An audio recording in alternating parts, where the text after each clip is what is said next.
বিশ্বের অন্যতম মর্যাদাপূর্ণ ও জমজমাট সুন্দরের প্রতিযোগিতা মিস ইউনিভার্সের ৭৪তম আসরের মঞ্চে বাংলাদেশের পতাকা হাতে সগৌরবে দাঁড়িয়েছেন মডেল ও অভিনেত্রী তানজিয়া জামান মিথিলা। তিনি মিস ইউনিভার্স বাংলাদেশ ২০২৫-এর মুকুট জয়ের পর গত অক্টোবরের শেষ দিকে থাইল্যান্ডের মূল মঞ্চে দেশের প্রতিনিধিত্ব করতে পৌঁছান।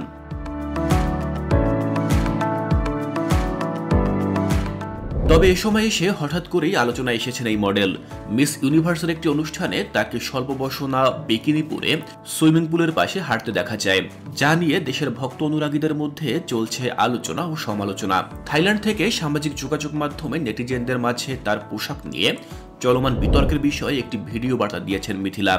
আর সেখানেই দেশের মানুষের প্রতি তীব্র ক্ষোভ ও হতাশা প্রকাশ করে তিনি তুলে ধরেছেন প্রতিযোগিতার কঠিন বাস্তবতা।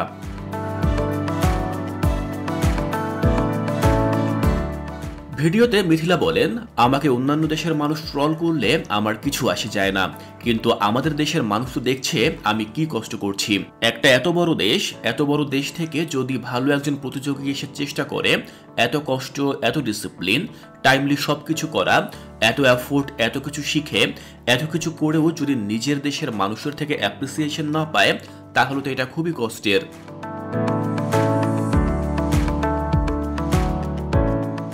বিকিনি না পরলে প্রতিযোগিতায় জয়ী হতে পারবে না জানিয়ে তিনি বলেন, আর আমি কতবার বলবো, আমি যদি বিকিনি না পরি তাহলে আমি টপ 30-তেই যেতে পারবো না।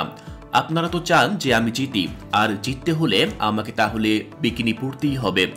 এখানে আসলে ধর্মের কিছু নেই, এখানে আমাকে জিততে হলে, বাংলাদেশকে যদি জেতাতে হয় তাহলে আমাকে বিকিনি পরতেই হবে।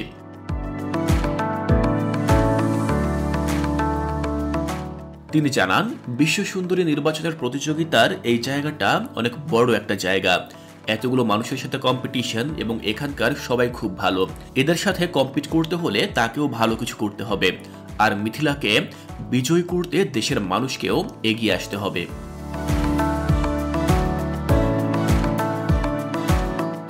উল্লেখ্য, মিস ইউনিভার্সের ৭৪তম আসরে ১২১টি দেশের প্রতিযোগীদের সঙ্গে সগৌরবে দেশের প্রতিনিধিত্ব করছেন বাংলাদেশের তানজিয়া জামান মিথিলা।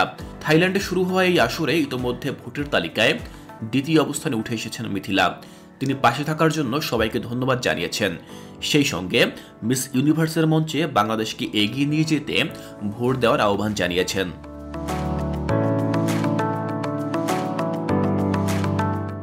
মাল্টিমিডিয়া ডেস্ক, সময়ের বার্তা।